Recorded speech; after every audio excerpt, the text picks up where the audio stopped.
everyone, this is Pico Entertainment and we are back again. And we're now going to do a quick reaction and review to the movie called Tenet, which is due for release on July the 17th. It is the latest big event movie from acclaimed director Christopher Nolan, who we all know is the famous director of films such as the Dark Knight trilogy, Interstellar, Dunkirk and Inception. And as I mentioned before, it is still sticking to its resolute release date, regardless of the fact that there's a lot of controversy, because as we all know, the movie industry has been brought to a massive standstill following the effects of the COVID-19. We've seen big releases such as Black Widow, No Time to Die, the latest James Bond installment, Wonder Woman 1984, Fast and Furious 9, all have to move their dates because of this ongoing pandemic. But Tenet has so far, as I know, as making this video and review, is still sticking to its release date. So there's a lot of kind of pressure and scrutiny on this movie, because it's kind of being seen as the gateway for movies to return back to theatres. If it manages to open on its release date and become a big success, then this will encourage studios more to propel their movie releases. If it, of course, doesn't release, or it releases and it fails, then many are predicting that we won't be seeing any kind of return to movies in theatres till at least Christmas this year. So yeah, there's a lot of focus and a lot of attention on this movie project, and I know prior to the release of this trailer there was a lot of hype and excitement going on around it. So having just watched the trailer, my own thoughts are, to be honest, I'm very mixed on it. It's very mysterious, it's very vague, and it's very confusing, and that there could be good and bad sides to that. Now obviously the good side of it is that whenever you're watching a teaser trailer or a trailer, one thing you don't want is for the trailer to give everything away and completely spoil the whole movie, okay?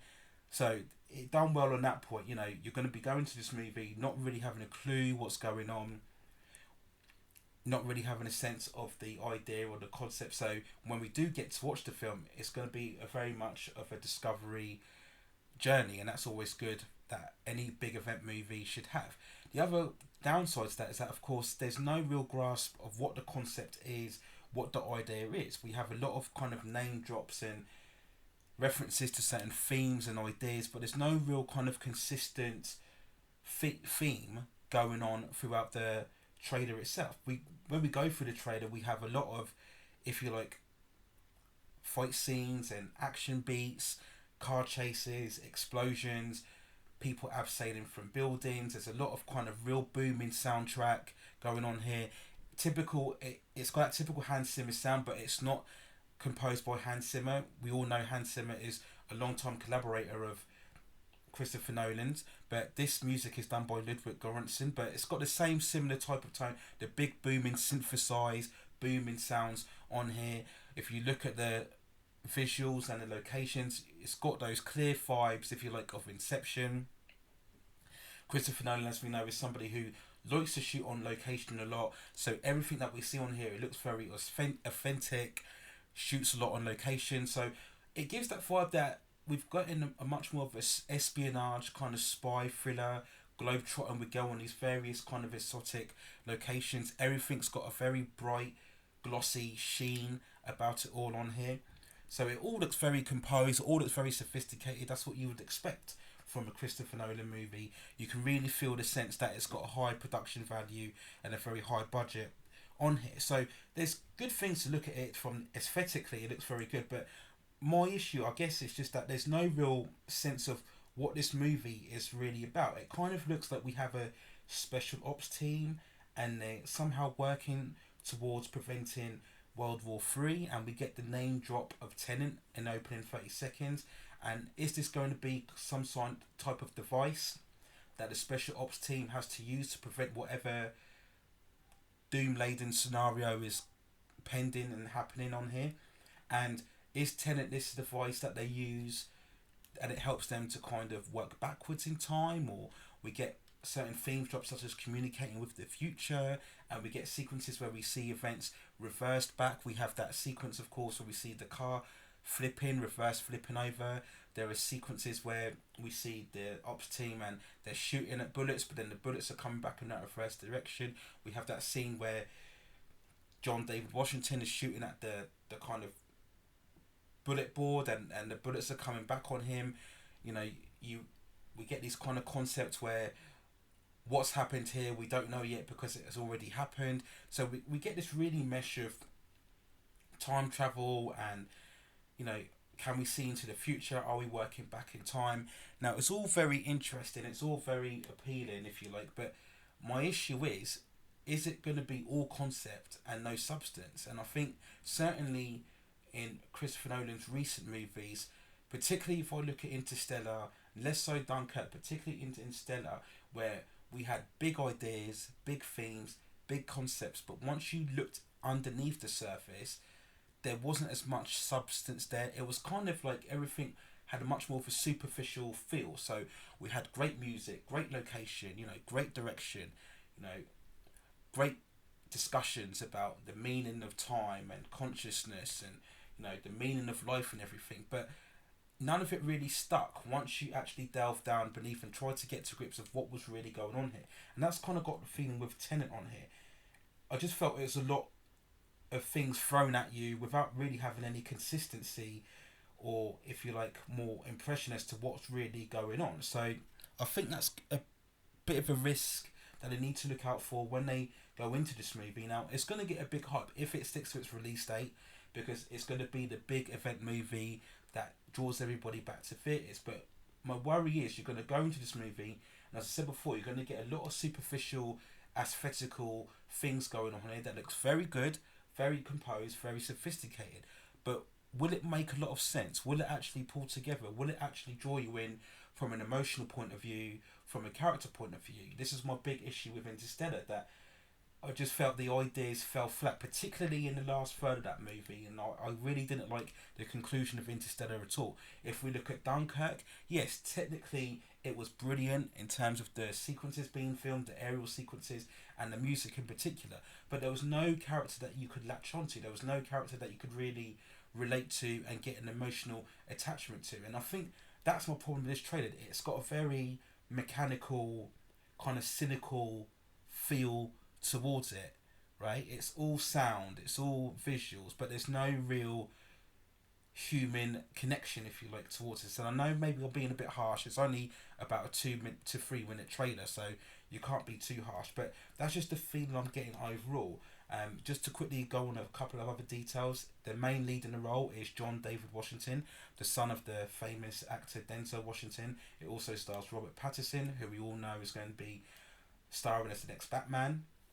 Kenneth Branagh, of course, who has a weird Russian accent. I wasn't convinced by the accent at all that Kenneth Branagh was pulling off on there. I know he's done foreign accents in the past, but when I heard him try it here, I wasn't as convinced.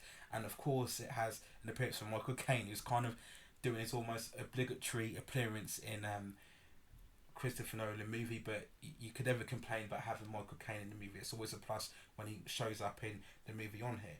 So that's kind of the main cast on here. And to be fair, I don't want to be a bit harsh on the lead actor, but I'm surprised, given the budget and given it's an event movie, that they didn't go for someone with a bit more name recognition. As I mentioned before, Christopher Nolan is one of the few directors now who really can sell a name or movie on his own. He is very much as big as the actor.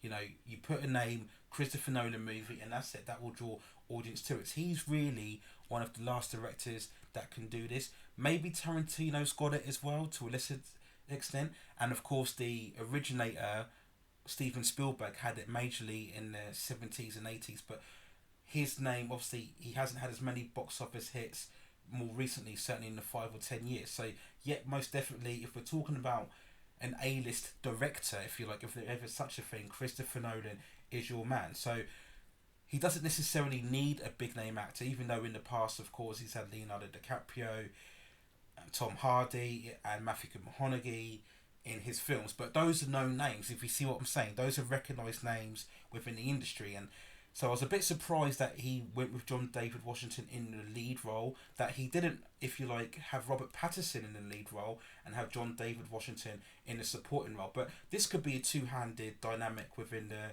casting on here. We didn't really get a lot of dialogue from Robert Pattinson either. I know there's going to be a lot of intrigue and interest because he's the new Batman. So when we watch Tenet, we're going to see how Pattinson does in this kind of big event blockbuster movie.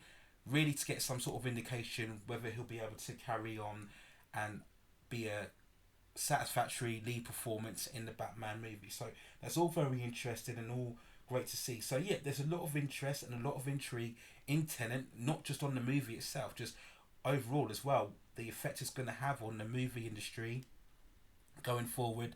As I said before, is it going to open the way now for movies to come back into the fold, into the mainstream? With that hefty budget, I've been reading it's going to at least have to gross around 500 million to break even. And to be fair, even if you look at the box office figures, most of Christopher Nolan's movies since the Dark Knight trilogy have been big hits. You know, regardless of what you think, they've been very successful at the box office. Hence why he's able to command such a huge attraction and get movies greenlit, and most importantly, have almost complete control of the movies he directs. And that's a very rare thing going on today's industry. You know, a lot of the time studios do interfere a lot with movie projects, and that can a lot of the time prove to be to the movie's detriment. But you don't get that case of Christopher Nolan. So overall, those are my thoughts on the Tenet trailer on here. We'll be very interested to see. Like I said, it's got very good aesthetical, appealing looks on here, and it certainly name drops a lot of interesting concepts in terms of time travel, communication with the future, inversion. But I'm just a bit wary, is there anything beneath? Is there enough substance beneath the style that we see on this trailer? So those are my thoughts, but let me know what you think in the comments below. Are you very excited for this movie? Do you still think that it should be released on 7th of July, or do you think it should be pushed back along with other event movies until we kind of see a decline in, if you like, within the pandemic? Or do you think they should release this because at some point movies have to make a return, right? At some point, whether it's the next few months or the end of this year or the beginning of this next year, at some point movies are going to have to take the plunge and go back into theatres. So should we try now and see how it goes, and then maybe this could give us some sort of forecast going on to the future for the industry? So those are my thoughts for now. Let me know what you think in the comments below. Take care of yourselves, and I will see you very soon.